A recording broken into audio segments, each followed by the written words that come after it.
a rock. Who's throwing rocks? Is thrown straight up,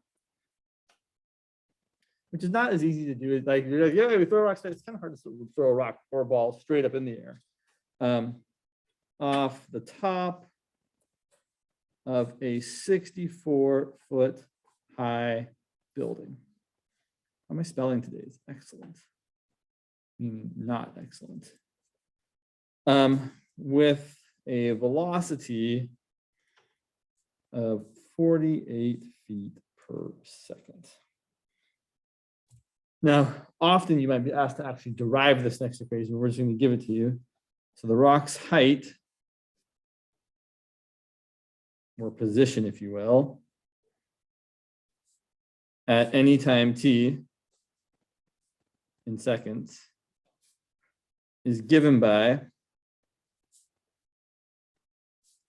h of t equals negative 16t squared plus 48t plus 64. This is kind of very standard. The way you should kind of think about the position equation for specifically objects being affected by gravity is, this is what's measured in feet per second. There's your gravity term. There's your initial velocity. And there's your initial height. So the more general formula for an object that's falling due to gravity or moving due to gravity is the position is equal to negative 16t squared plus the initial velocity times time plus the initial height.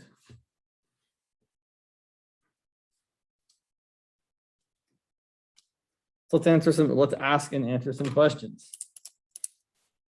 What is the rock's height? Not the rock, just this rock. What is the rock's height? Oh, welcome. What is the rock's height at time equal to 1 second? Well, that's not too terrible. My writing just feels extra bad today. Try to make that a little bit nicer. So to find the height at 1 second, we're just literally going to plug in 1. So we're going to say, well, height at 1 is going to be negative 16 times 1 squared plus 48 times 1 plus 64, which is going to be negative 16 plus 48 plus 64, which is 96 feet. That's how high it is after 1 second. How high is it after, what else do I want to ask here? Sure. How high is it after, I feel like 2 is the wrong. Let's go back a little bit. How high was it after just half a second? Let me negative 16 times 1/2 squared plus 48 times 1/2 plus 64, which is going to be negative 16 times 1/4 is negative 4. 48 times 1/2 is 24. 64, which is 20 plus 64, which is 84 feet. So time equals 1/2 is 84 feet high. Time equals 1 is 96 feet high. And for a while, it's going to be getting higher and higher and higher. And eventually, it's going to top out and start getting lower and lower and lower. But that's not all we're interested in. So let's make sure we keep things organized here. We would also like to know, what is the rock's velocity at those moments? And when I say velocity at a moment, what I really should actually clarify is, I mean, what is the rock's instantaneous velocity? Instantaneous. Well, before I answer that question, sorry, I got things a little louder here. I would like to know the average velocity. So I'm going to come back to that. I meant to ask the average velocity first, but my brain stopped working for a second. What's the average velocity on that interval?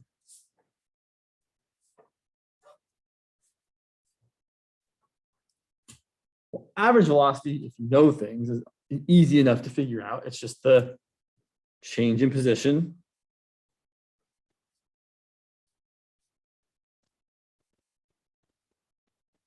over the change in time. big triangle, meaning delta, change position over change time. In case that wasn't something you've seen before, now you see it. So our change in position, well, we know that we went from, let's just do it this way, the height at 1 minus the height at 1/2 over 1 minus 1/2. Change of position, right? We went from a height of 84 to a height of 96. Over change in time, we went from 1/2 second to 1 second.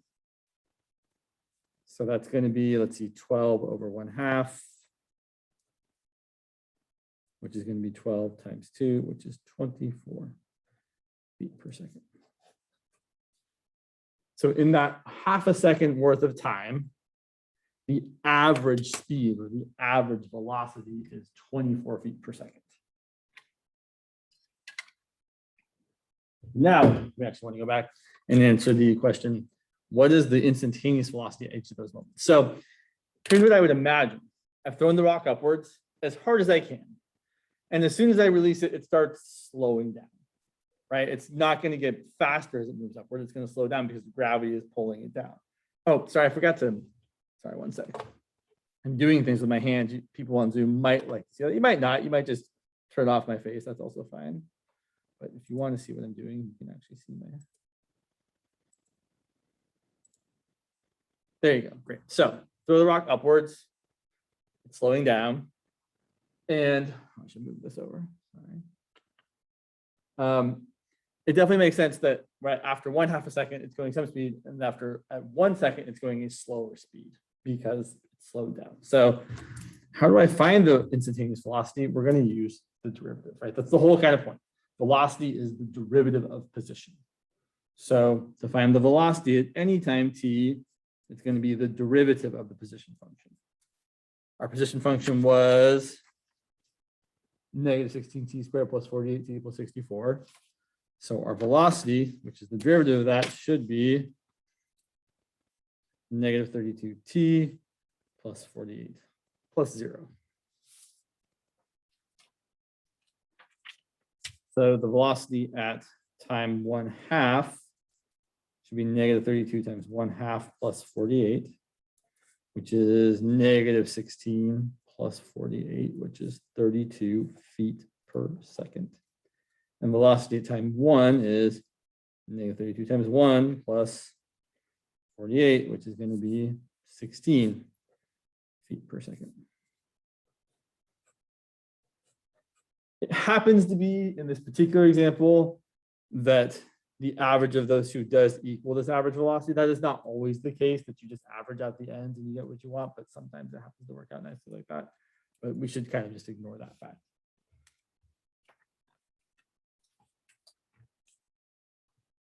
And then what's the acceleration of the rock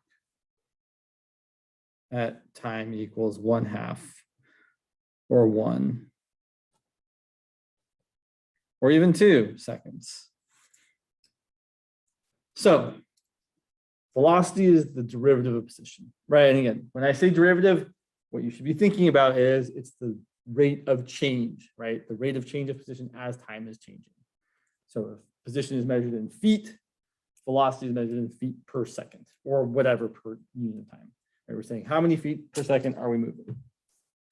Acceleration is the rate of change of velocity, right? Literally, I mean, I imagine most people have probably driven a car at some point, right? When you step on the gas, you accelerate, you go faster, right? That's because your rate of change of speed is increasing. So if you want to find the rate of change, rate of acceleration, you're talking about the derivative of velocity or the derivative of position. So we're talking about acceleration being the derivative of velocity being the second derivative of position. And when we do that, well, our velocity function was -32 plus 48. So the derivative of that is going to be just -32. There's no place to plug in time.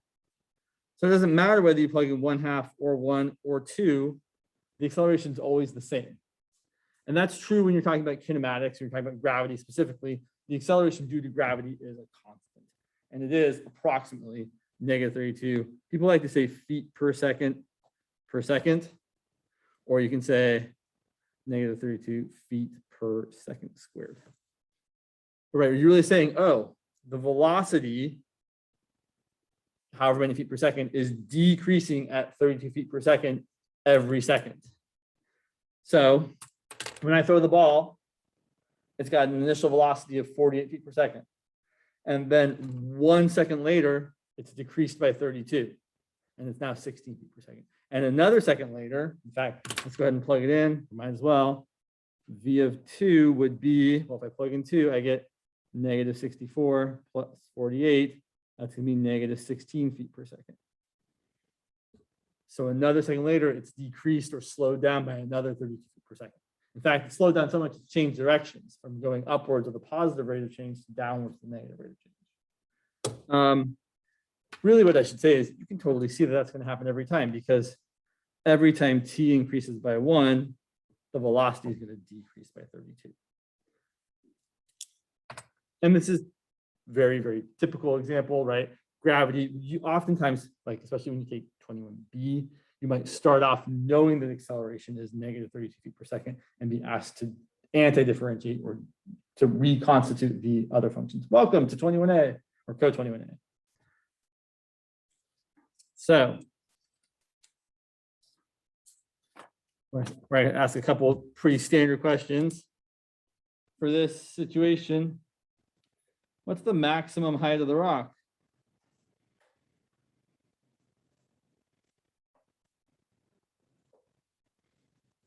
You might like to see what I'm writing. Yes. Zoomed in. Oh, I know. I always forget. I always end up clicking on this thing and then, sorry, one second. There. And you can see a little bit more of the stuff. So we've thrown this rock off this building. It's traveled upwards and then it's stopped going upwards and traveled downwards. And we're asking, what's the height right there? Well, what I really need to know is what's happening at that point. Well, the rock was going upwards with a positive velocity, and then it stalled out, and then it's going downwards with a negative velocity. So when it goes from, changes direction from going up to down, the velocity has to be what? All right, so right there, the velocity is equal to 0. Or put another way, the derivative of position is equal to 0, right? Because this is the same thing. So our velocity, well, in fact, our position, in case people are just joining us, position equation was somewhere over here. It's -16t squared plus 48t plus 64. And so we're just going to take that derivative, which is -32t plus 48, and set it equal to 0. That's going to help us find when, at what time, the rock has a maximum height. So say that equal to 0, 48 equals positive 32t, divide both sides by 32. 48 over 32 reduces to, they both have factors of 16, it reduces to 3/2. So after 1.5 seconds, we have a maximum height. Have I answered the question yet? No, right? The question wasn't when does the ball have a maximum height? It's what is the maximum height? So to find the maximum height, I have to take this number and substitute it back into the height equation. So I actually want to now find the height at that time. So I'm going to do h of, I would rather not use a decimal. I would rather use the fractional expression. It's usually easier to work with. That's going to be -16 times 3/2 squared plus 48 times 3/2 plus 64. So just for those of you that have joined recently on Zoom, there we go. And then simplifying this, I've got -16 times 9/4. 48 times 3/2, I can cancel a 2. And 24 times 3 is 72 plus 64. And then 16/4 cancels, you get a 4. So you get -36 plus 72 plus 64, which is going to be 36 plus 64, which is 100 feet high. That is the maximum height of this particular rock thrown from this building.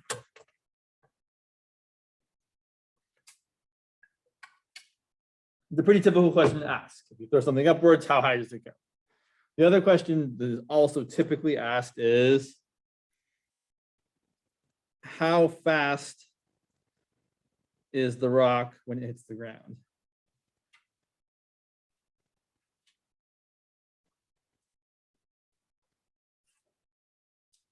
So it's not zero, right? I know it stops when it hits the ground, but like it is not traveling at zero. If it was traveling at zero, that'd be great, right? If you're falling and you hit the ground at speed zero, that'd be wonderful. You wouldn't die. That's not how fast you hit the ground when you're falling, right? You were much faster than that. So to answer this question, these questions are all about like what's happening when.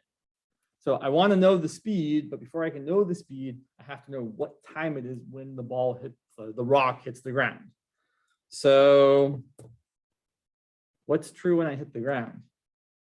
I don't know the velocity yet, right? That's what I'm trying to find, but I do know what the height is. What's the height when we hit the ground? Right, it's got to be zero. I should point out, some people set up their frame of reference differently.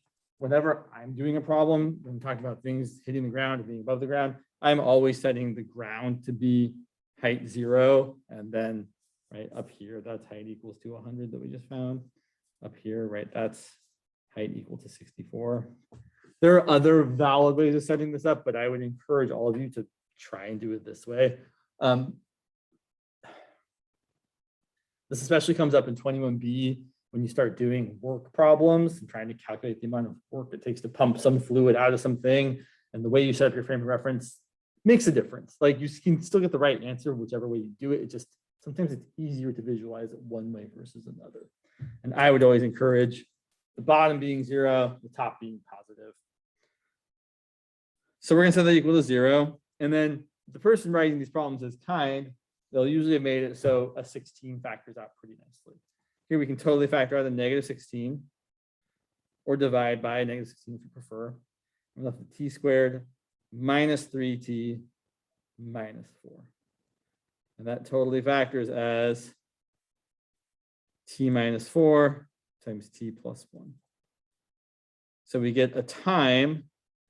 It hits the ground either 4 seconds after you throw it or 1 second before you threw it. 1 second before you threw it doesn't actually make sense, right? It's definitely 4 seconds after you threw it.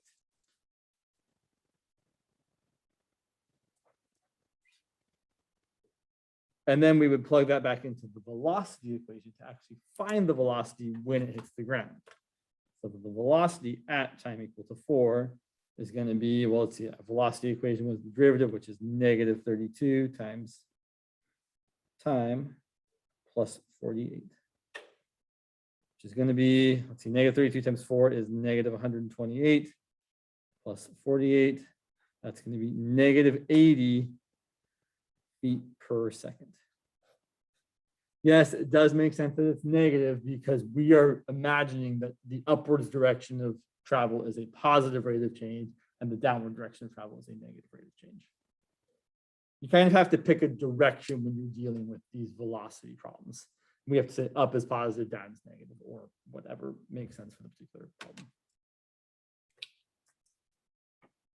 Don't hesitate to ask questions. If you got questions, you are welcome to ask them.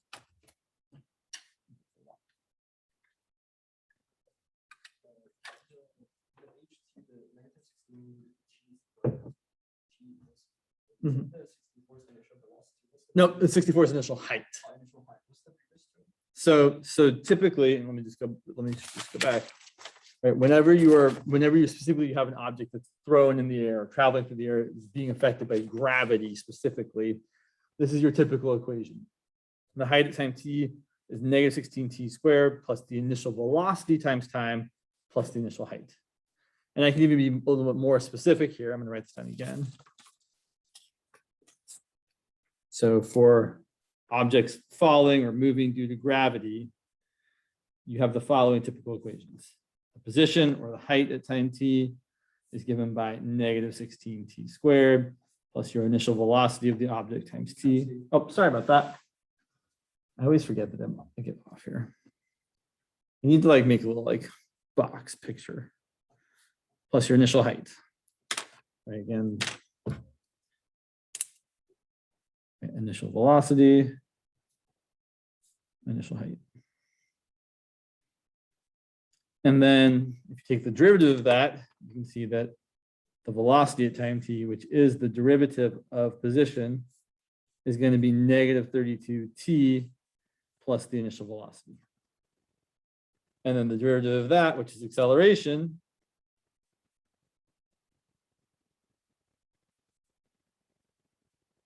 is just negative 32. Specifically, I should be a little bit more specific here. This is measured, height is measured in feet.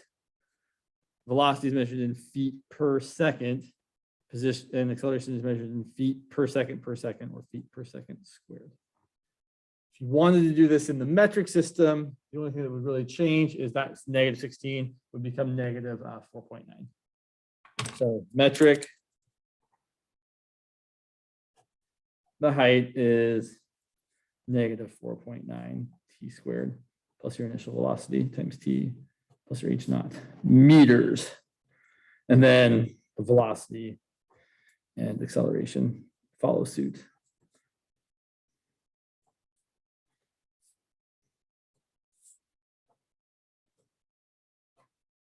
The acceleration is negative 9.8 meters per second squared.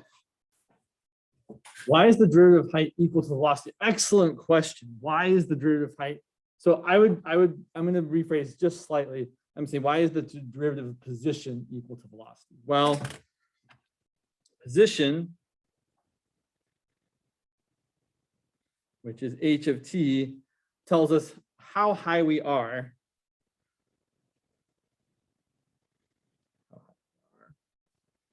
at time t.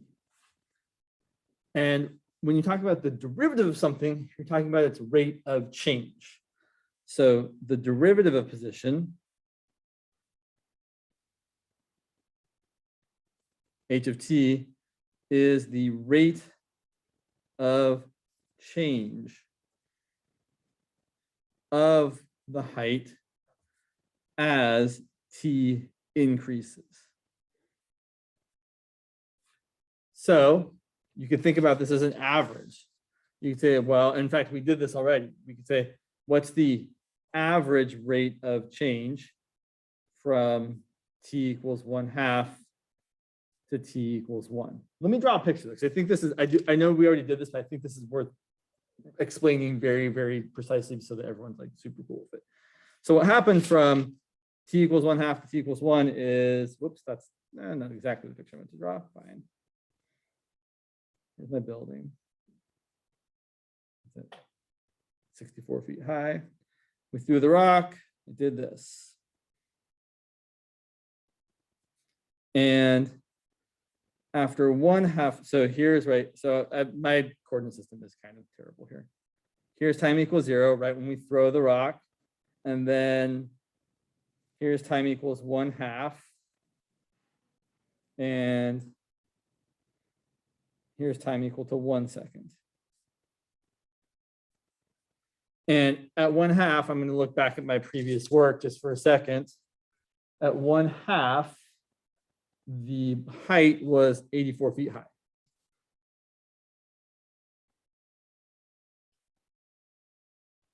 And at 1 second, the height was 96 feet high.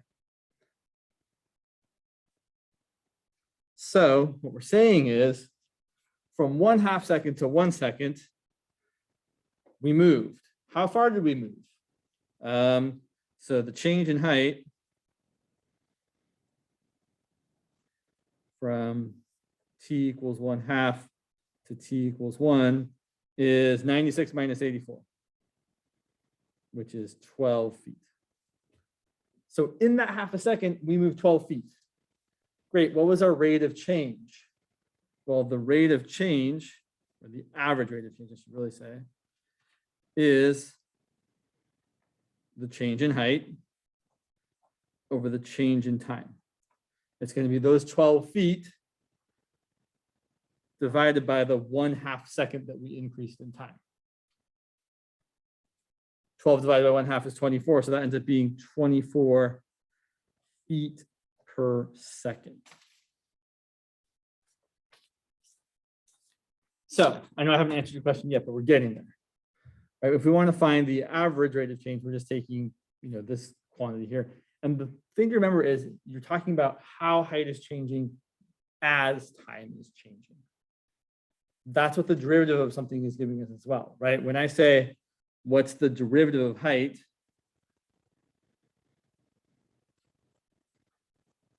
As a function of time, what I'm really saying is, okay, I'm finding how height is changing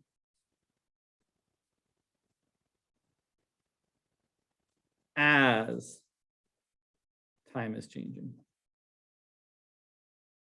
And there's like probably 3 different ways we write this, but one way to write it is using the Leibniz notation, dH dt.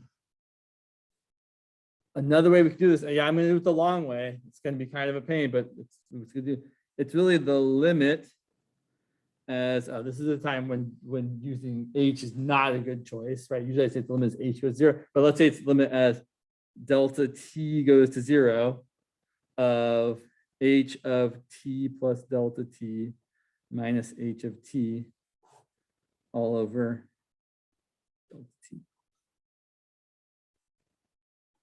Let's do it. It's not terrible. So, I mean, it's a little terrible, but it's not that terrible. So again, here's our height function. It's negative 16t squared plus 48t plus 64. And we're going to use the limit definition of the derivative. Let's see what happens. So the limit is delta t goes to 0. H of t plus delta t is going to be negative 16 times t plus delta t squared minus 48 times t plus delta t plus 60. I've done this poorly. I'm sorry. I miscalculated how much room I was going to need. Let me write this a little lower. Sorry. Let's go a little lower. Limit is delta t goes to 0.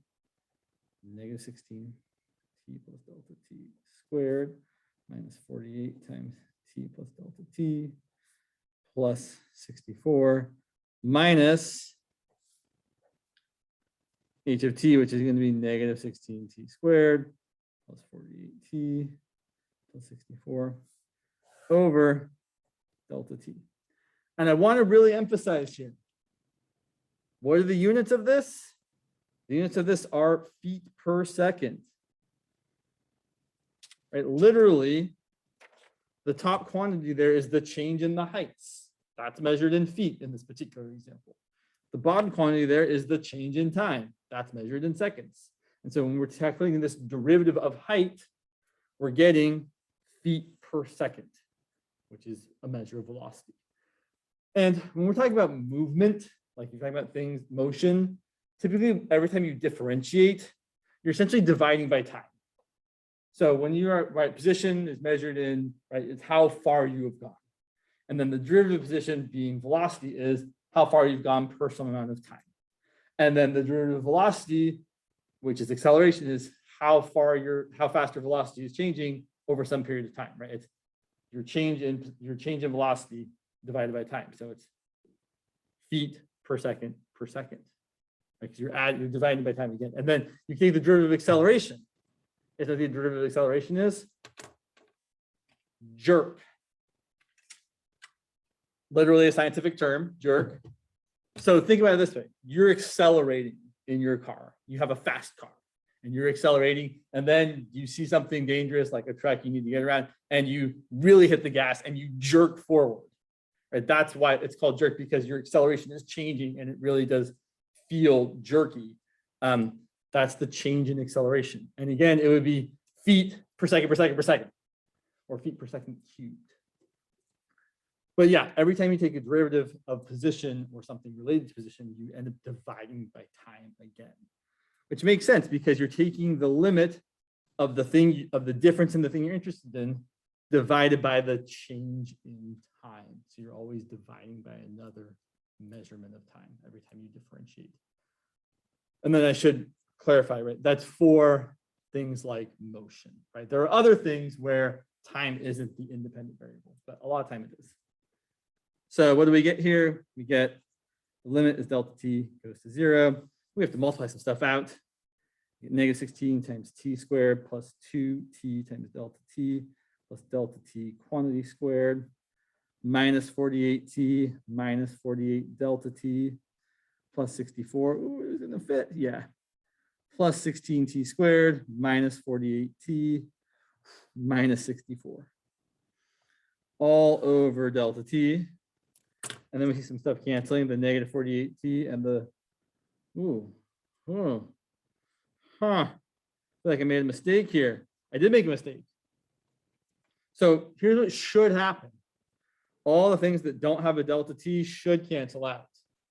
But the negative 48t there and the negative 48t there are not canceling out because I made a mistake. And the mistake was it was supposed to be plus 48t and I wrote minus 48t there. So plus, which means that should really be a plus 48t and a plus 48 delta t. There we go. And now the plus 48t and the minus 48t cancel out. And the plus 64 and the minus 64 cancel out.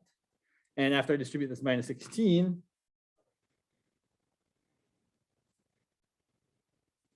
minus 16 times 2 is negative 32 t times delta t minus 16 times delta t squared. And then plus 48 delta t plus 16t squared. Delta t. The negative 16t squared and the positive 16t squared cancel out. Everything left has a delta t. So we divide each thing by delta t. And we get negative 32t minus 16 delta t plus 48. And we canceled out the delta t on the bottom. And then finally, we let the rest of the delta t's go to 0. So we get the derivative of position is negative 32t plus 48. And that is feet per second because it's the change in height divided by the change in time.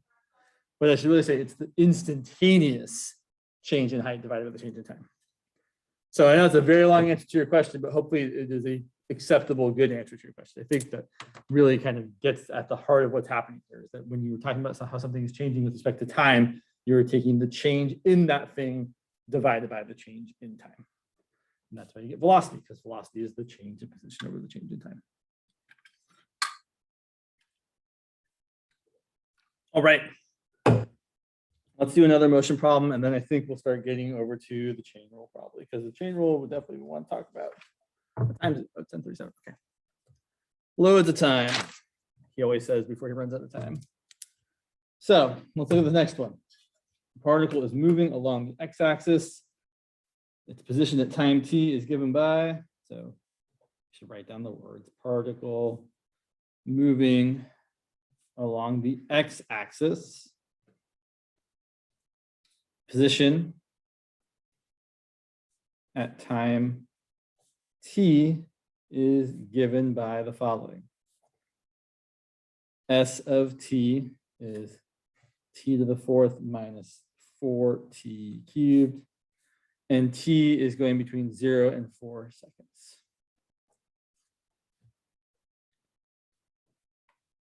So just a few things to observe, right? S of 0 is 0. S of 1 is 1 minus 4, negative 3. S of 2 is 2 to the fourth is 16 minus 4 times 8 is 32. S of 3 is going to be 3 to the fourth is 81 minus 4 times 27 is something. It's something. It's 5,408. I don't know. 81 minus 54, 108. And then S of 4 is going to be 4 to the fourth minus 4 times 4 cubed, which is 0. So here's what this particle is doing.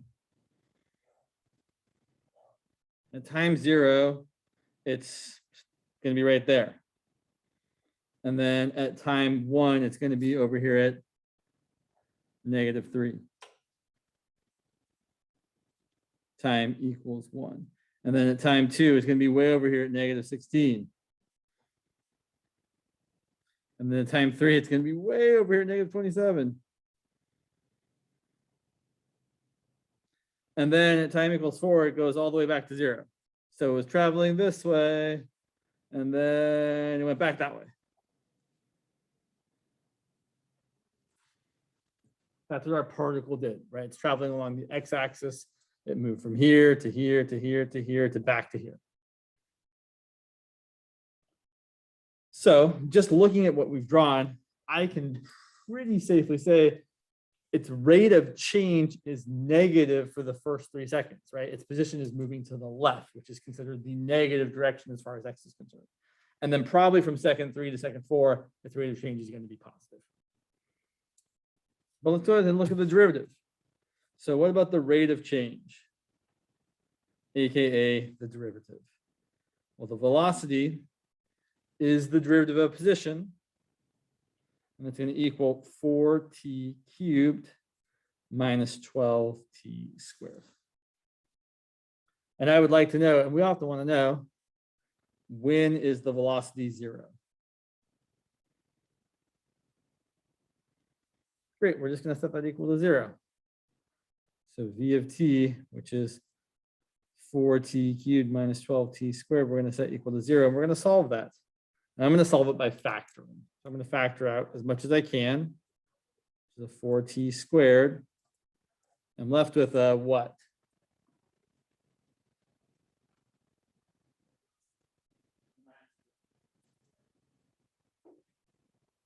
So it looks like the velocity is going to be 0 when time is equal to 0, and also when time is equal to 3.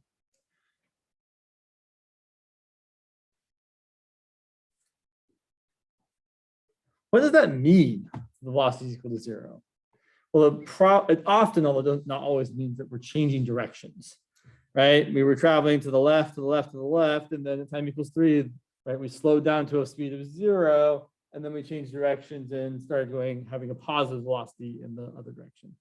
And you can hopefully kind of see, oh yeah, if time is less than 3, velocity is going to be negative, right? Like if time is 2, I'm going to get 4 times -1. Whereas if time is larger than 3 seconds, or later than 3 seconds, if time was like 3.5, the velocity would be positive. So at time equals 3 is when we change directions, when the velocity is 0.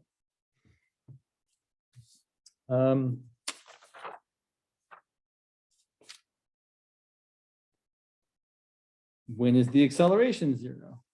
Sorry, I should try to keep this on the screen here.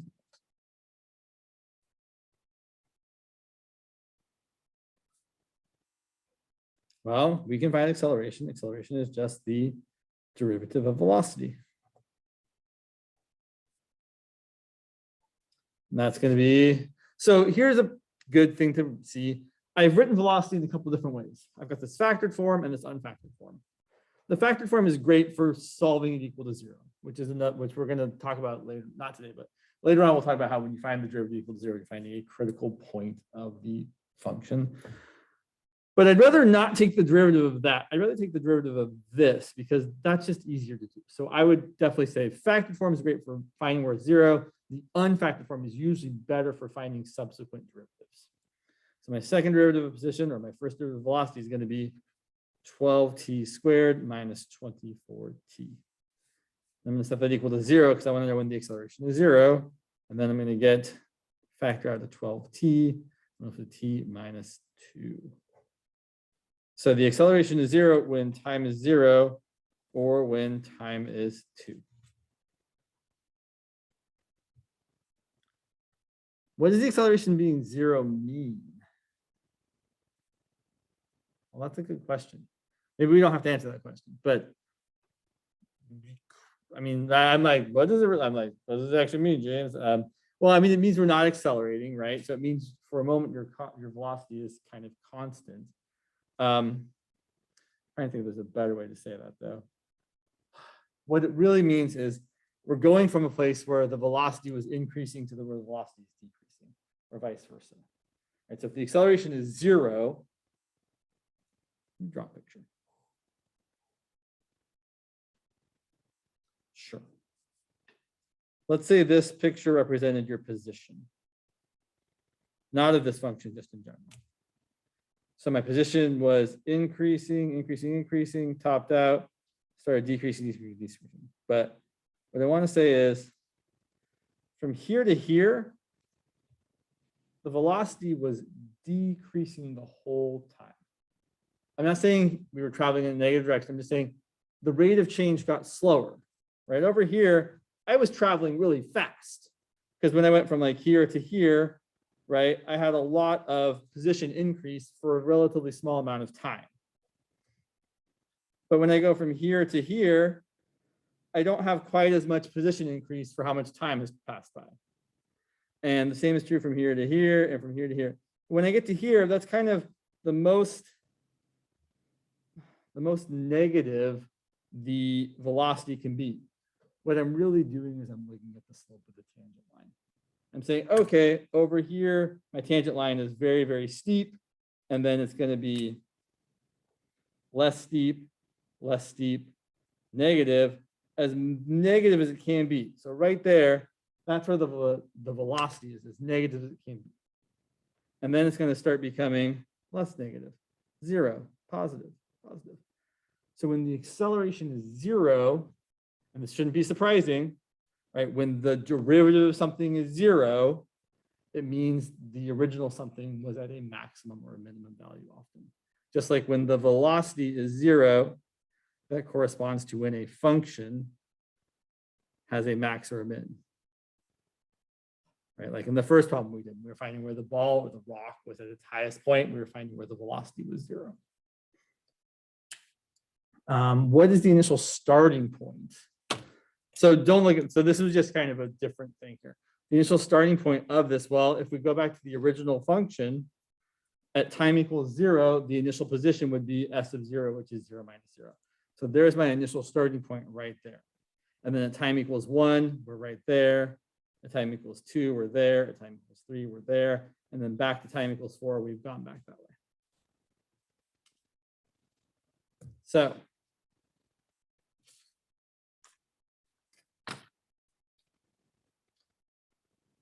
yeah, I feel like that's enough to say about that. We could ask that. We've already kind of, so I guess we already kind of said this, but let me just ask, is the particle's motion, I really should say, when is the particle's motion to the left and to the right? Well, very informally, we kind of drew it. We said, well, it looks like it's moving to the left from time equals 0 to 1 to 2 to 3, and then probably moving to the right from time equals 3 to time equals 4. If we actually wanted to show it, we would be like, well, the derivative is 4t squared times t minus 3. And if we're talking about moving along the x-axis, to the right means that the derivative should be positive. And to the left means that the derivative should be negative. Why is that the case? Well, remind you, this is where it's really important to be aware of the meaning of a derivative. When we talk about the derivative of something, and we're talking about this particle, right? The particle, it has its position on the x-axis is given by s of t equals, what was it, t to the 4th minus, sorry, I forgot what it was, 4t cubed. Yeah. So if the derivative is positive, it means the change in x as time changes is positive. But that means you have to be moving to the right because the x values get bigger as you go from left to right, and they get smaller as you go from right to left. So what we're really saying is dx dt, the change in x over the change in time, is positive if we move to the right, and is negative if we move to the left. Yes, I know I changed my notation. I did that with purpose because I'm really just thinking about, oh, dx dt is the change in x over the change in time. So if x is getting bigger, we're moving to the right. If x is getting smaller, we're moving to the left. To answer the question, though, I just want to see where this is positive, where this is negative. So my derivative equal to 4t squared times t minus 3 is definitely positive if t is larger than 3. And that would be a perfectly fine answer normally, but I was given a very limited domain, right? My domain specifically was t between 0 and 4. So I should be a little bit more clear. I should say that when t is bigger than 3 and less than 4, the particle moves to the right. And then if t is between 0 and 3, meaning the derivative is negative, the particle moves to the left.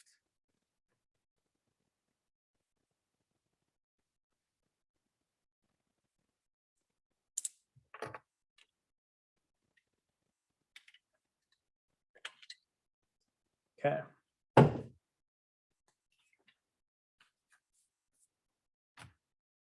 Yeah, we should answer these two last questions. So 2 different questions. What's the total displacement of the particle? And how far did the particle travel?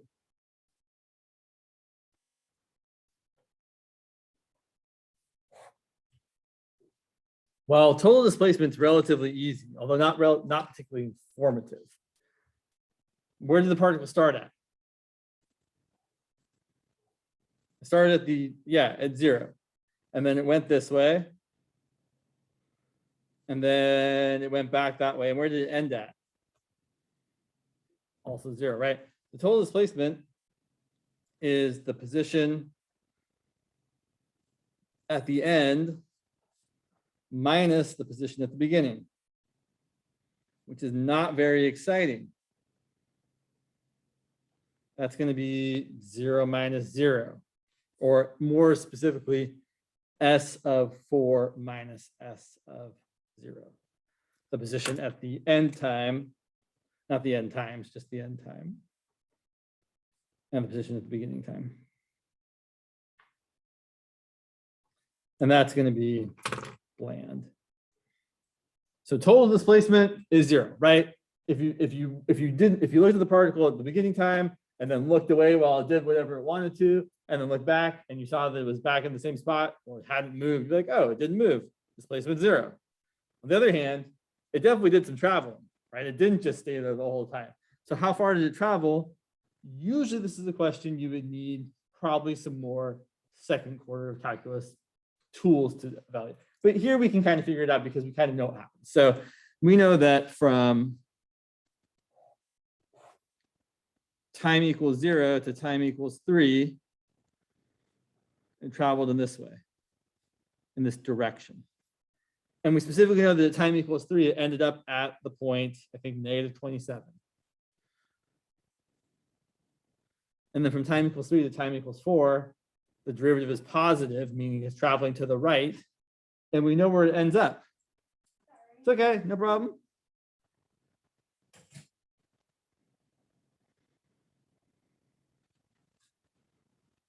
And it ends up back where it started. So we know in the first 3 seconds it traveled 27 feet. And in the in the last 4th second, it also travels 27 feet. So it looks like the total displacement, sorry, not the total displacement, how far it traveled. This particle traveled 27 times 2, which is 57 feet. Sorry, 27 times 2 is not 57, it's 54. Apologies.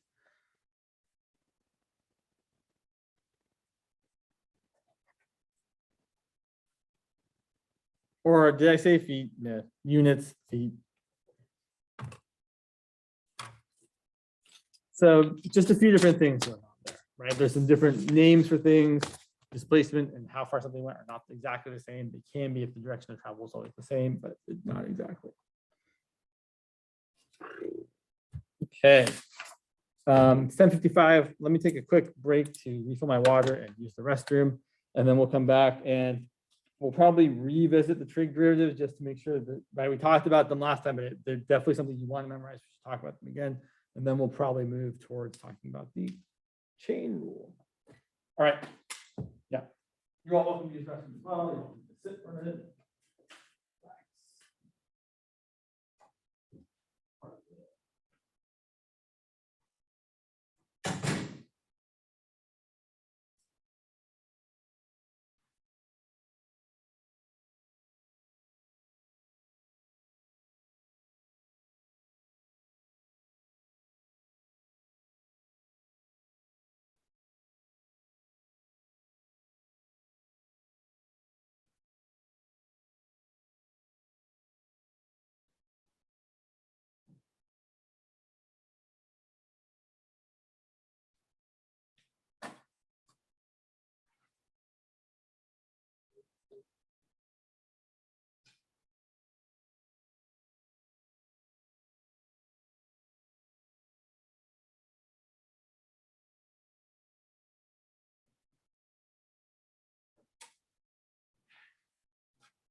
What's your name, by the way?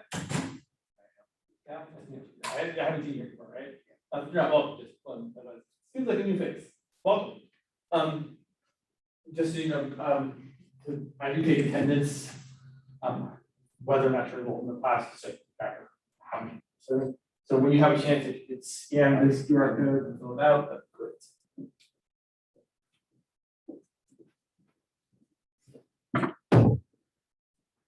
Those of you on the Zoom, oops, that's not to everybody though. Let me give it to everybody. There is the attendance information if you need to fill it out still. All right.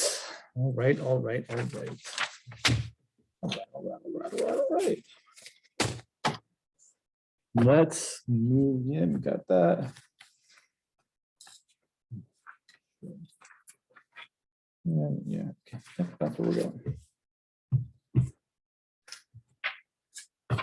So let's go ahead and talk about all the tools in our arsenal. Here are the tools that we have. We have the product rule. And so some things about notation, I typically find it easiest to write the derivative of something in the following way. So I like to write that the derivative d dx of the function x to some power, sorry, I said product, I meant power rule, is that power times x to the 1 less power. There's your power rule.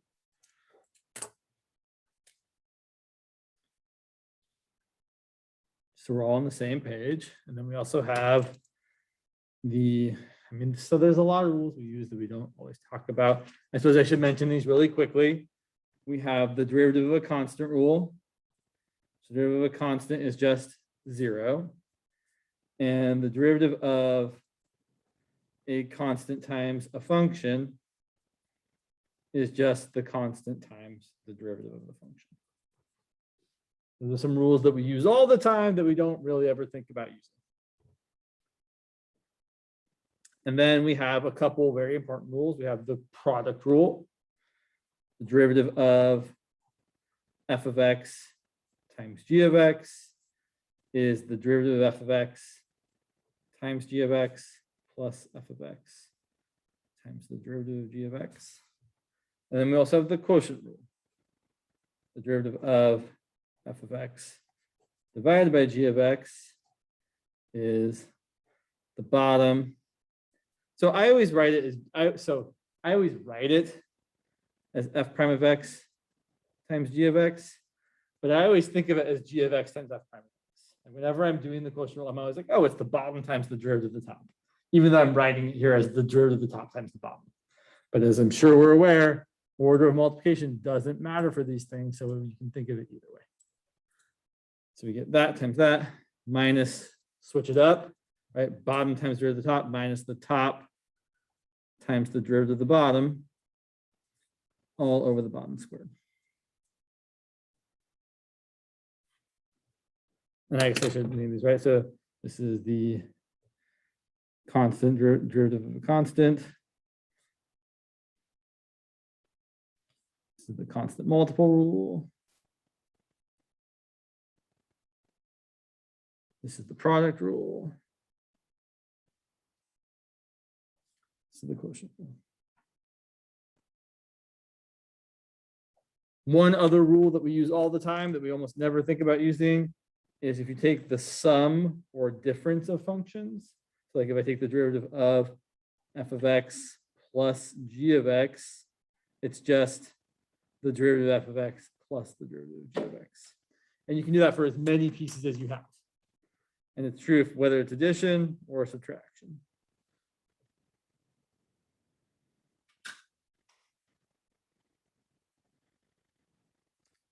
So those are the derivative rules we have.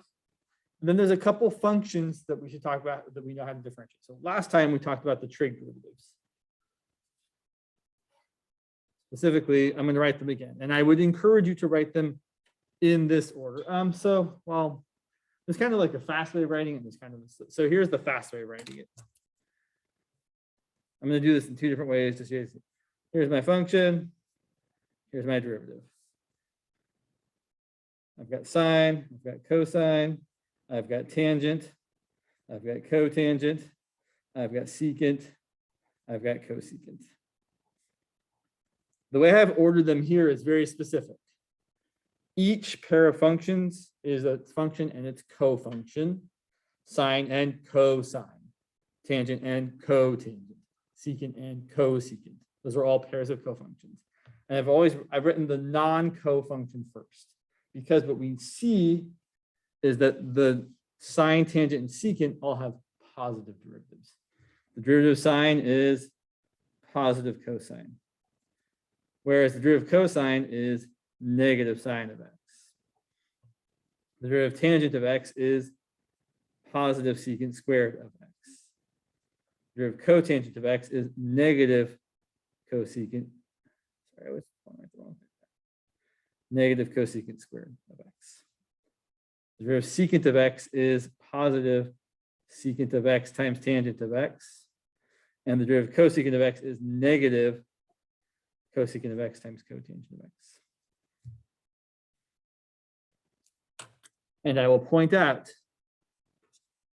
that if you look at the derivative of tangent and see that it's secant squared, it's not a big leap to be like, oh, well, if I just put a co in front of each of those words, I get the next derivative. You just have to remember the minus sign.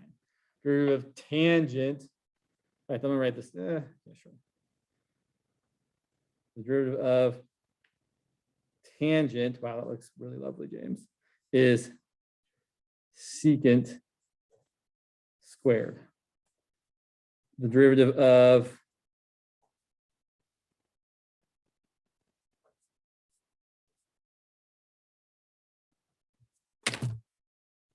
cotangent is cosecant squared, but it's negative. And the same thing works for secant and cosecant. The derivative of secant, I think it's nice to like write it out though, is, I mean, it's a pain in the butt, but the secant times tangent and the derivative of cosecant.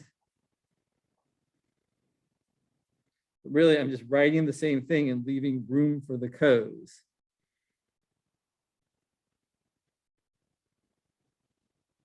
Right, the derivative of cosecant is cosecant times cotangent with a minus in front.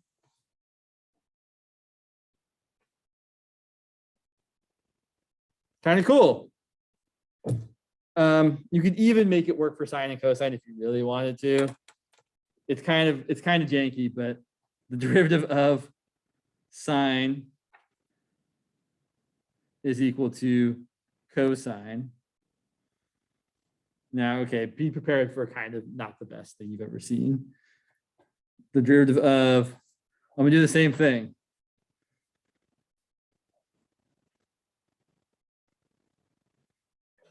So I'm just gonna throw some cos in front of it all. The negative sign. And cosine is sine, which I know is kind of dumb, but it really is. The cofunction of a cofunction is the original function. And you could say something like the cotangent is tangent. Nobody says that, but like it is true. So you can always, for the three kind of originals, you can take the three originals and just slap a co on everything and a minus sign. There's your derivative. There's one other thing I wanted to say here. No, maybe not. The only other thing, so you've got our derivatives of trig functions, and you really do want to take the time to memorize those. They're going to come up again and again and again and again and again. And I should be more explicit here. You should always say the x. So I know, and I will admit to not always doing this 100% of the time, but don't just say the derivative of sine is cosine. You really want to say the derivative of sine of x is cosine of x. The derivative of tangent of x is secant squared of x. The derivative of secant of x is secant of x times tangent of x. Especially for that secant one, it's super important when we start talking about the changes. So you really want to make sure that you're remembering that you can't have a trig function without a thing in it. It doesn't make sense to say just sine. Sine of what? Sine of x. Just like it would be incomprehensible to write a square root without something in it. You don't just take a square root, you take the square root of a thing. So there's always an argument in the trigonometric function. There's always an argument in the square root. And then the last tool in our arsenal so far is that the derivative of e to the x is e to the x. Best derivative ever, right?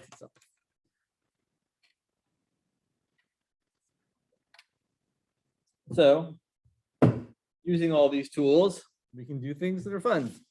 I mean, fun might be a stretch, but we can do interesting problems. So for example, we might ask something like, what's the derivative of e to the x times tangent of x? Like, okay, it's going to be product rule. The derivative of e to the x is e to the x. We'll leave the tangent alone and then switch it up. Leave the e to the x alone, multiply by the derivative of tangent of x, which is secant squared of x. That's our product rule in action. Or maybe we want to find the derivative of 3e to the x plus sine of x over cotangent of x minus x to the fourth. And then we're going to use the quotient rule. So here's what I'll say about derivatives. Don't simplify them unless you need to. Right? Like it's definitely a skill you need to have some of the time, because a lot of the time, some of the time, we're going to be trying to like set the derivative equal to 0 and find the solutions. And then you definitely want to simplify. But if someone's just like find this derivative, type it into web work, don't worry about the simplifying unless there's a really good reason to. So this is going to be the bottom. Do I have enough room here? Yeah, times the derivative of the top. The derivative of 3e to the x is 3e to the x. The derivative of sine of x is cosine of x. You do need the parentheses there, right? If you write cotangent of x minus x to the fourth without parentheses, it won't mean that all of it's multiplying the other stuff. So make sure you put parentheses if you've got more than one term. Okay, no problem. Someone was just letting me know that they're going to watch it later because they're having trouble with the Zoom right now. And then minus, switch it up. I should also point out the quotient rule and the product rule look very similar, right? It's the derivative of one piece times the other piece. The only difference is for the product rule, it's a plus, for the quotient rule, it's a minus. Then you switch it, right? It's the derivative of the other piece times not for the first piece. So it's going to be the bottom times the derivative of the top minus the top, 3e to the x plus sine of x times the derivative of the bottom, which is going to be, it's going to fit. Derivative of cotangent of x is negative cosecant squared of x minus the derivative of x to the fourth is 4x cubed. Ooh, it's a tight fit. Sorry about that. All divided by the denominator squared. Remember that square. The first point I lost on a test when I took the 21 series. I missed a square on the thing. Remember the square. Counts for a point at least. Or maybe not. I don't know. Maybe your teacher's nicer than mine was. Actually, he was very nice. I shouldn't say that. He was an excellent person. So let's look at something like this. Actually, so I'm gonna, one more example, and then we'll move on. So I want to find the derivative of, I feel like we did one like this last time, but it's worthwhile. E to the x times, sure, let's make it simple. Sine of x times, I don't want to be too simple though. Yeah, let's do that. Tangent of x. We got a product of three things. It would be nice if I could simplify sine times tangent, but I can't really. Right, like sine times tangent is sine times sine over cosine, which is sine. That's not going to be better. Sine, but on the other hand, like if this was sine times secant, which is sine times 1 over cosine, you would definitely take advantage of rewriting that sine times secant as equal to tangent. So be aware of the trig things you can do. Here we can't. So we're going to take the derivative of this using the triple product rule, which did we talk about last time? We did? Okay. Whenever you have a product of more than two things, it's just the derivative of one piece times all the other pieces, and then make sure you get each thing's derivative. So I'm going to have the derivative of the first piece times the other two pieces left alone, plus the derivative of the second piece times the other two pieces left alone, plus the derivative of the third piece times the other two pieces left alone. Normally, I wouldn't write that all out, right? I would just actually write the derivatives down, but I want to really make it clear. Whenever you're doing a product of 3 or 4 or 1,000 things, it's just derivative of one piece times the other pieces, derivative of the next piece times the other piece, and so on and so on and so on. So this one, we don't really care, but it's going to be e to the x times sine of x times tangent of x plus cosine of x times e to the x times tangent of x. I will point out, although I'm not going to do it, but tangent of x times cosine of x would just be sine of x. You could totally make that simplification. And then the derivative of tangent of x, which is secant squared of x times e to the x times sine of x. All right. Why did we do that? Well, because we really want to answer the next question.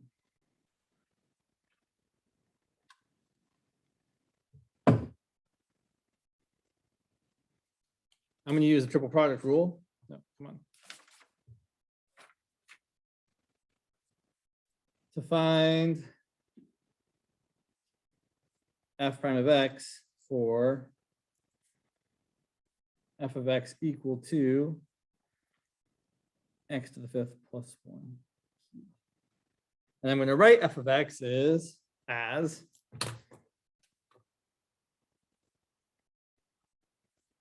x to the fifth plus 1 times x to the fifth plus 1 times x to the fifth plus 1.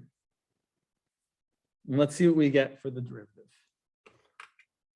So again, triple product rule, right? If I think of this as G, H, and J, then my derivative of f should just be G prime times H times J plus G times H prime times J plus G times H times J prime. And what you're about to probably notice is that each of these, the G prime, the H prime, and the J prime are all going to be the same. So the first piece is going to be 5x to the fourth times x to the fifth plus 1 times x to the fifth plus 1. And the next one's going to be x to the fifth plus 1 times 5x to the fourth times x to the fifth plus 1. And the next one's going to be x to the fifth plus 1 times x to the fifth plus 1 times 5x to the fourth. And though normally I'm not super big on simplifying things, I am here. So notably, each of these things can be expressed as 5x, yeah, sure. 5x to the fourth times x to the fifth plus 1 squared. And I got another 5x to the fourth times x to the fifth plus 1 squared. And I've got another 5x to the fourth times x to the fifth plus 1 squared. How many 5x to the fourth times x to the fifth plus 1 squareds am I adding together? 3 of them. So here's what I've got. I've got 3 times, I'm actually going to switch the order up to make the thing I want to see very clear. I've got 3 times x to the fifth plus 1 squared times 5x to the fourth. Questions about that before we say the thing I want to say?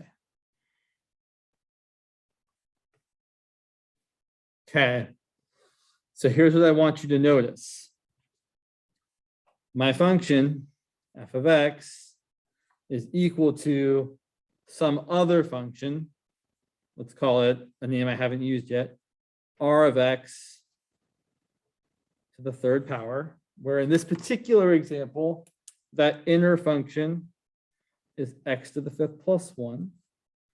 And look at the derivative. The derivative here is exactly 3 times that same inner function squared times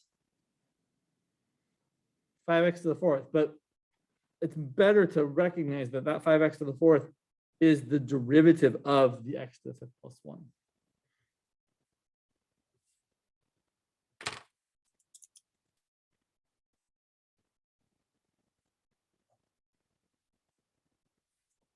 And that is the very nature of the chain rule.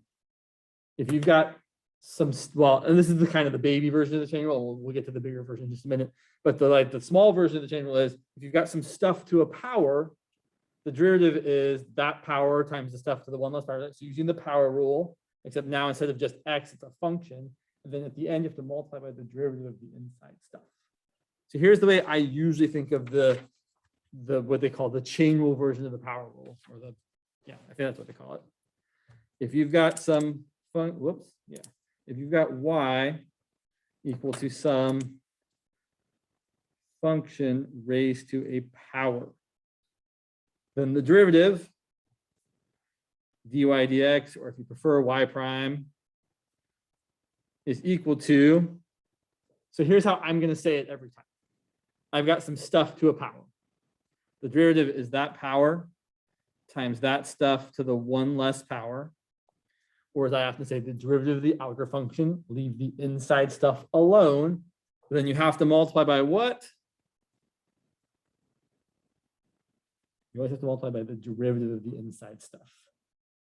So, said in the words of James, if you've got some stuff to a power, the derivative is equal to p times your stuff to the p minus 1 times the derivative of your stuff. Every time. And so when I'm having a function of a function, I'm always thinking about the inside part being the stuff, because I've trained myself to say, oh, whenever the inside is some stuff, automatically at the end, I'm going to have to multiply by the derivative of the stuff. So when I say the word stuff, like if the inside's not just x, if it's something more complicated than x, I have to multiply by the derivative of whatever the inside stuff is. Even if the inside stuff is not very exciting. For example, if your function is x plus 2 to the 7th power, the derivative is going to be 7 times x plus 2 to the 6th times what? 1, right? It's kind of lame. I really don't need to actually think about it, but I still should get in the practice of being like, oh, well, I had not just x to a power, I had some stuff to a power. So I'm going to multiply by the derivative of the stuff.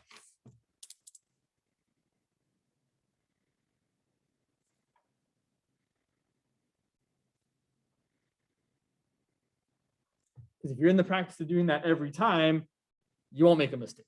You'll get it right every time. So that's why I'm always like, oh, if it's more complicated than x, I'm saying stuff. Stuff is probably my favorite word in math. So what if we have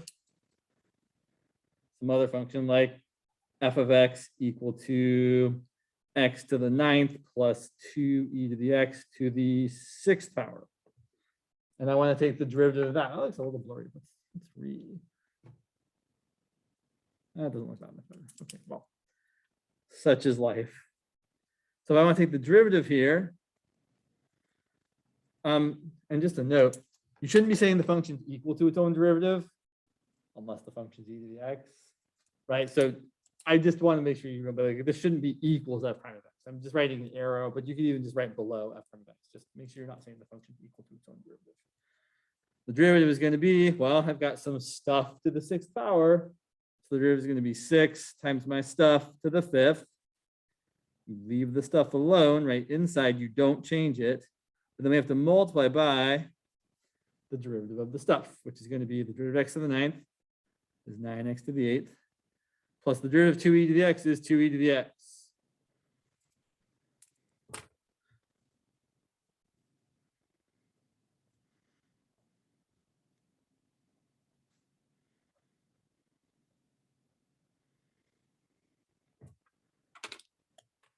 You can go on.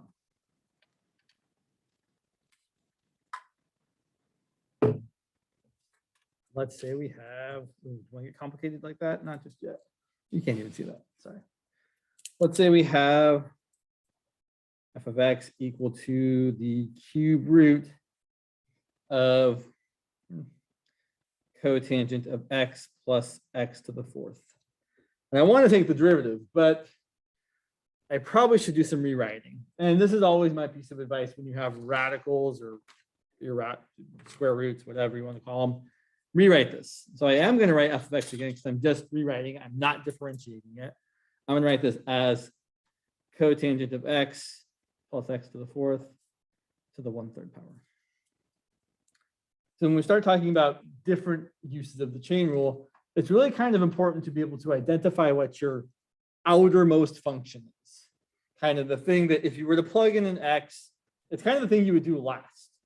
Right? So if I plugged in something like pi, I would do cotangent of pi plus pi to the 4th. I would add those together. And then after all of that, I would raise it to the 1/3 power. The 1/3 power is my outermost function. It's the thing that you would do last. Which means when we differentiate, it's the thing we're going to differentiate first, right? It's the thing that's kind of the last thing. So whenever you're using the chain rule, you always take the derivative of the outermost function. You leave the insides alone, but then you multiply by what? Sorry, let me say it again. You have your outermost function, you leave the stuff alone, and you multiply by what? Exactly. Yes. And we're always multiplying by the derivative of the inside stuff that gets kind of, if you were doing the function, actually dealt with first. So here, my derivative is going to be, so I've got some stuff to the 1/3 power, and the derivative is going to be 1/3 times that stuff to the, what's my new power? Thank you, yes. 1/3 minus 1 is -2/3. But then we have to multiply by what? I'm going to ask this question like 1,000 times. You better get used to just saying the derivative of the stuff. That's exactly what we're multiplying by next. In this case, it's going to be the derivative cotangent of x is negative cosecant squared of x. The derivative of x to the 4th is 4x cubed. That's it. A very common mistake. So just as a point of interest, note f prime of x is not 1/3 times negative cosecant squared of x plus 4x cubed to the negative 2/3 power. I often see people be like, oh, I'm gonna take the derivative of the inside and the derivative outside and kind of throw it all together in one conglomeration. It's not right. We don't do the derivative of the inside and the derivative outside together. We do the derivative of the outside, you leave the insides alone, and then you multiply by the derivative of the insides.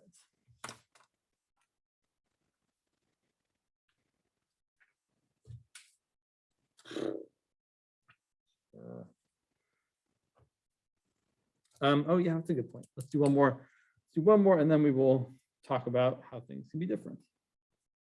So let's say our function was, let's say it's x squared over sine of x plus x cubed to the 5th.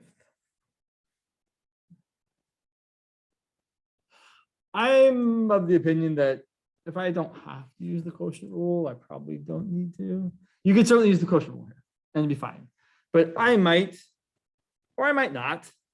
I might rewrite this as x squared times sine of x plus x to the 3rd to the negative 5th. It doesn't really matter. It matters sometimes. Yeah, I probably actually wouldn't do this one this way. It doesn't seem like it's really going to be that much better. So let's do it this way. But you can, right? Literally, you could never use the quotient rule again in your life if you just use the product rule and the chain rule to avoid it. It's kind of lame, but whatever. I don't want to say it's not lame. It's just, I don't know. I don't have anything more to say there. It's just what it is. So let's see. It's going to be the bottom. All right. Sine of x plus x to the 3rd to the 5th times the derivative of the top, which is 2x. Here things are going to get a little bit spicier. Now it's going to be the top times the derivative of the bottom. The derivative of the bottom, we definitely have to use the chain rule. So I've got some stuff to the 5th. Derivative is going to be 5 times my stuff to the 4th times the derivative of that stuff, which is going to be cosine of x plus 3x squared. All divided by sine of x plus x cubed to the 5th squared. But if you raise something to the 5th and then square it, it's really being raised to what power? To the 10th power. Right, when you have a power to a power, you multiply the powers. I'm not going to do it, but I should mention that this definitely does simplify. You could certainly factor out a sine x plus x cubed to the 4th from the first term and from the second term, and then cancel those with some of the ones in the bottom there.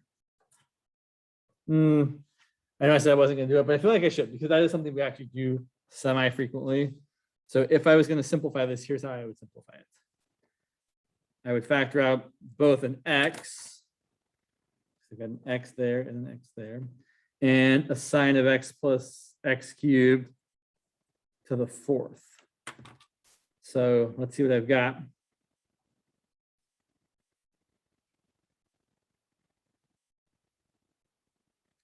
I'm left with, let's see, from here, I'm left with a sine of x plus x cubed. Sorry, it's going to be a little bit tight here. And that's still times a 2.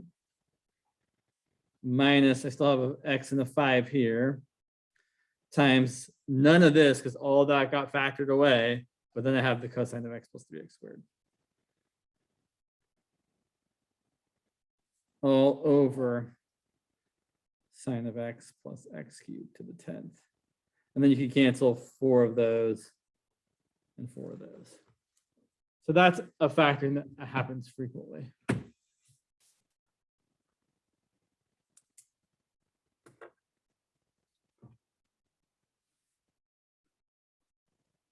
Here's the great thing about the chain rule. It doesn't just work if your outer function is some power. It works for actually any composition of functions. So let's look at a really kind of not terrible example. Let's look at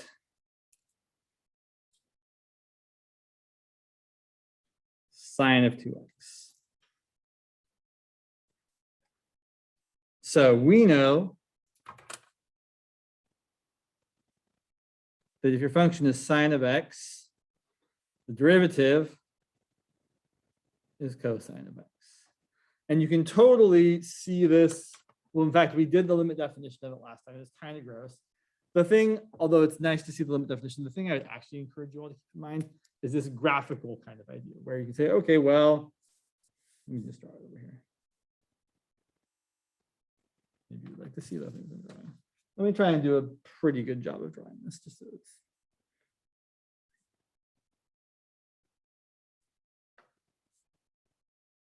So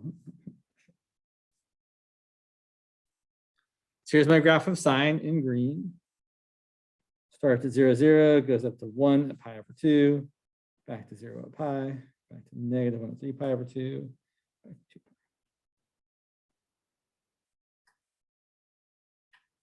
So there's the graph of sine. And we talked about finding its derivative by just graphing its derivative.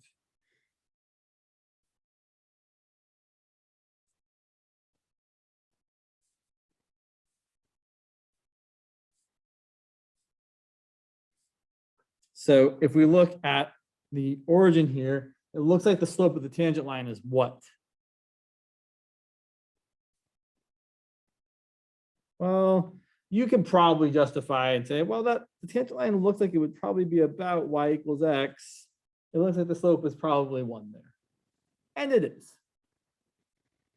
Maybe that's a little bit of a leap, but it's fine. I want to use green though. And then what about at pi over 2? What's the slope of the tangent line look like? It's going to be there. 0 for sure. How about at pi? Probably a negative 1 because it's kind of reflective of that. And then at 3 pi over 2, again 0.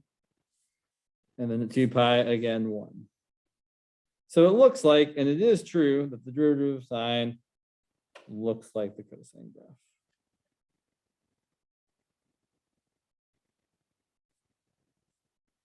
So, okay, so now here's the cool part. Sine of 2x looks like sine of x, but what's changed? Did I change the amplitude? No, I didn't. I changed the period. So normally the period for a trigonometric function like sine or cosine is 0 to 2 pi, because from 0 to 2 pi is how long it takes to make one full revolution of the circle to get all the values, but then it just starts over, right? If you get back to here, all your sine and cosine values are just going to be the same as they were before. So every revolution, you get the same periodic shape. But now if I have sine of 2x, I don't have to have as much angle to get through one full revolution. Over here, I need my angle x to go from 0 to 2 pi. Over here, I need my angle 2x to go from 0 to 2 pi. But if I divide everything by 2, it actually means that x is going to go from 0 to pi. So what I'm saying in a lot of words here is that for sine of 2x, the period is 0 to pi, not 0 to 2 pi. The period is half the thing. And more generally for trig functions, right? If you have like y equal to sine of something times x, or y equal to cosine of something times x, then the period is 2 pi divided by that something. My period is from 0 to pi. And I get the full sine shape from 0 to pi. So if I break that up into 4 equal quarters, sine hits its high after 1 quarter. It's back to the middle after another quarter. It hits its low at the 3rd quarter and back to where it started at the end of the period. So here is what sine of 2x looks like. And not that it's super important, but then it would repeat itself again. So you would get the same shape repeated. And that's what it means to be periodic. So there's sine of 2x. All right, so here's where we're going to see the cool thing. At 0, if I'm trying to graph the derivative, well, it definitely looks like the way I've drawn this, and I've drawn it pretty accurately, it looks like the slope of the tangent line is steeper. So it's definitely bigger than 1. And I will tell you the slope of that tangent line is about, not just about, is actually 2. And over here at pi over 4, the slope of the tangent line is 0. And over here at pi over 2, the slope of the tangent line is steeper than -1. It's -2. I know there's lots of numbers between -1 and -2. I just graphed that wrong, I realized. I want to go down one further. Sorry. Ignore that red point there, if you can. We don't like you. And then over here at 3 pi over 4, the slope is again 0. And when we get back to pi, the slope is the same as when we started, which is a +2. So check out this graph.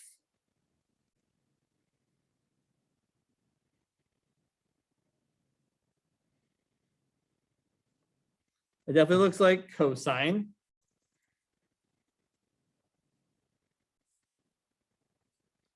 It looks like cosine with the shortened period. So it's not just cosine of x, it's cosine of 2x. But what else has changed? Well, normally cosine would go between -1 and 1, but I have doubled the amplitude. So I really have cosine of 2x times 2, also known as cosine of the stuff times the derivative of the stuff.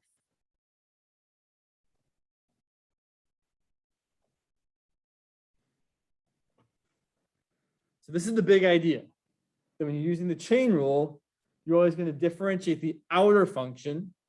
You're going to leave the inside parts alone, but then you always have to multiply by the derivative of the inside parts.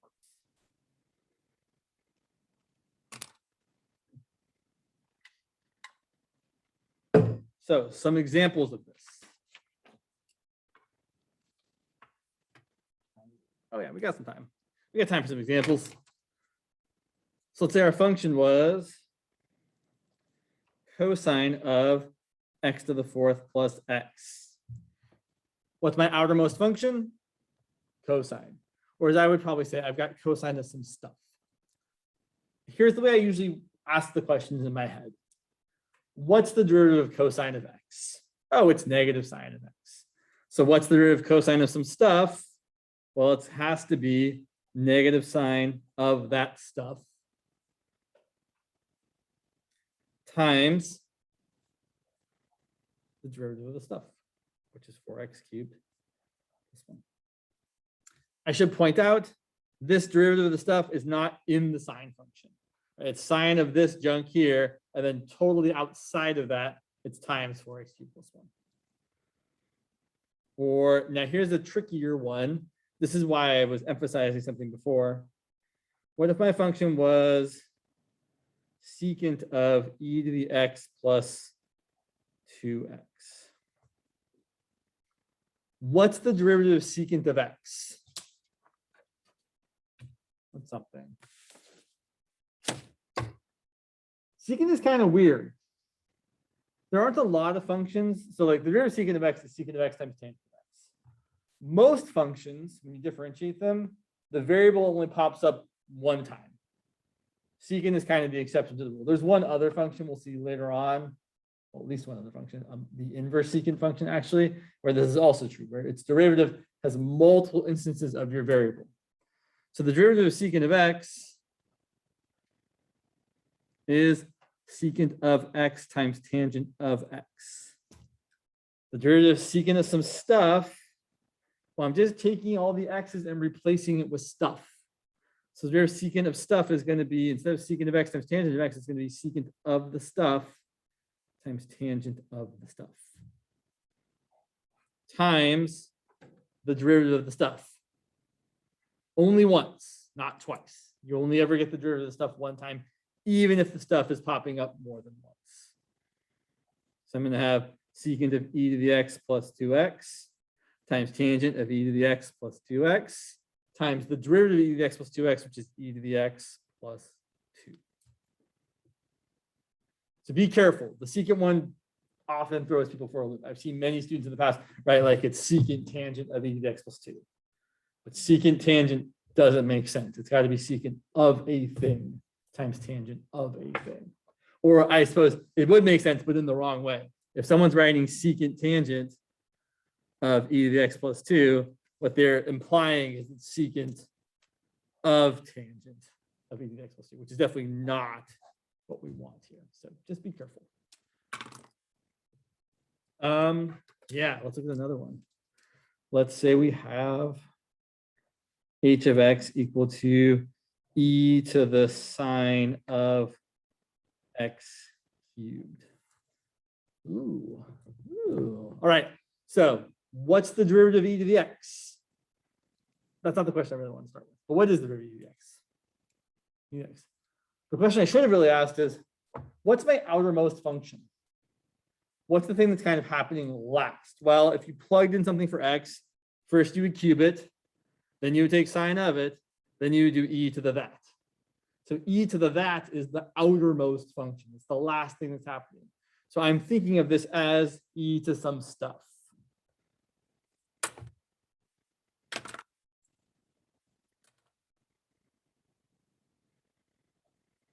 And we know that the derivative of a function of some stuff is the derivative of the function of the stuff times the derivative of the stuff. Okay, that's kind of said, not, that's said finally. It's just not the way I really want to say it. I know the derivative of e to the x is e to the x. I know that the derivative of e to the stuff is e to the stuff times the derivative of the stuff.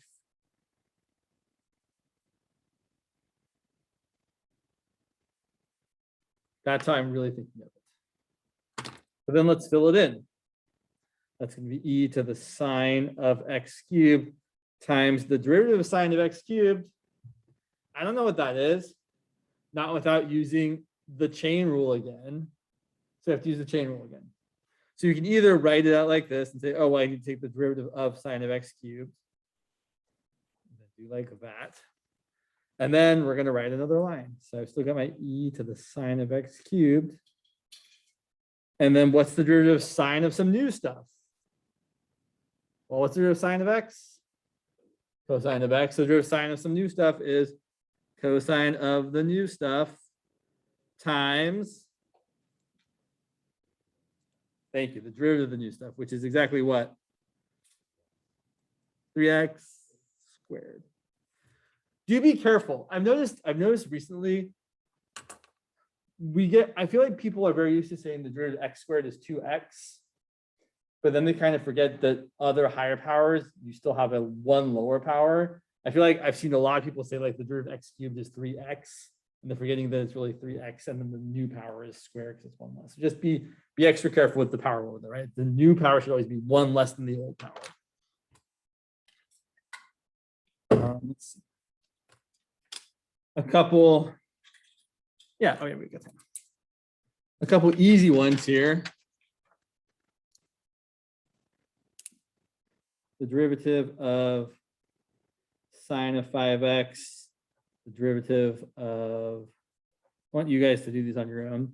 Derivative cosine of negative x, derivative of e to the 4x, the derivative of e to the negative x. Let you all do those. Give you like a minute or two. They're meant to be very quick.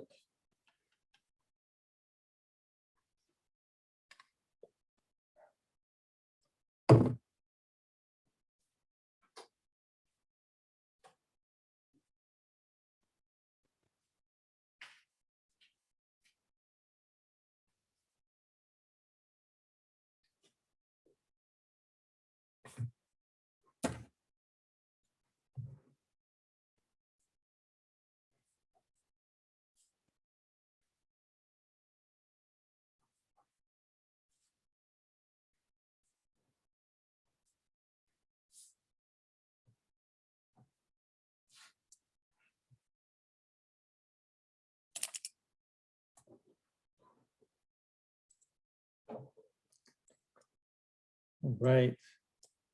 So, and I didn't give you a lot of time. That's because I wanted to do more things. Derivative sine of some stuff, cosine of the stuff, times what? Right. Derivative cosine of negative x is going to be negative sine of negative x times what? -1. I would probably take the time to simplify this one. Like this one, I would probably also write it as 5 times cosine of 5x. It's pretty standard to write the constant in front. This one I would probably rewrite as sine of negative x. And if I was feeling really fancy, I might also point out that this is equal to negative sine of x. Why is that?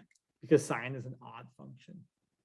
So that's not necessary. I'm just pointing that out for your knowledge.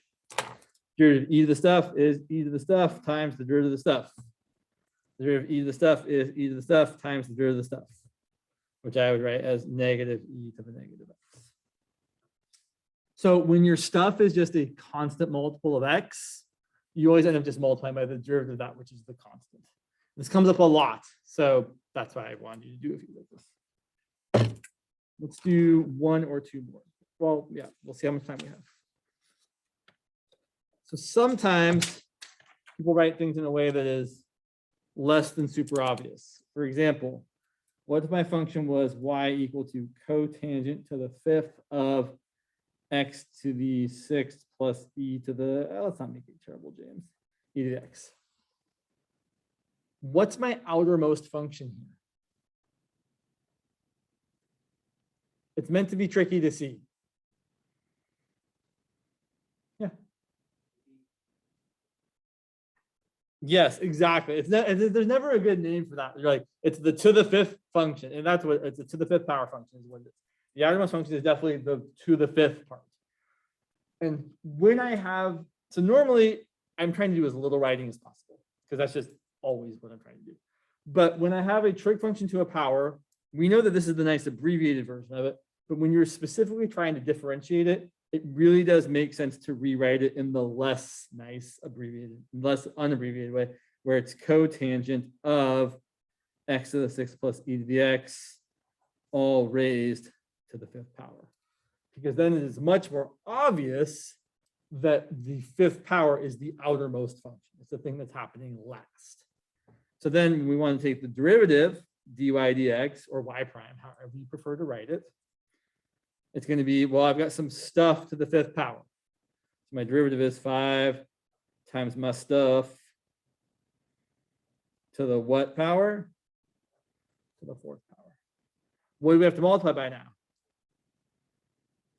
The answer to that question is always the derivative of the stuff, right? What do we multiply by now? The derivative of the stuff, every single time. What is the chain rule? So, but now I have to use the chain rule again, because I want to multiply by the derivative of cotangent of x to the 6th plus e to the x. Or as I like to say, cotangent of some new stuff. And the derivative cotangent of some new stuff is negative cosecant squared of that new stuff. Times the derivative of the new stuff, which is x to the 6th, excuse me, plus e, sorry, not, it's the derivative of x to the 6th plus e to the x, which is 6x to the 5th, plus the derivative of e to the x to e to the x. That's how we would do that. And be careful here. Specifically, what I mean is this negative sign, if you don't write times parentheses, it might look like you're saying this minus that. That's not what we want, right? We want this times negative cosecant squared. So just be thoughtful with how you're writing things. So what I'm really saying is you shouldn't write it like this.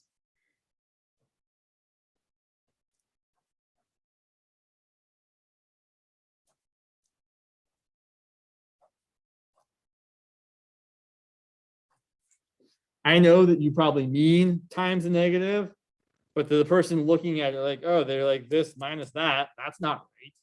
So just be extra careful, use parentheses in overabundance if you need to.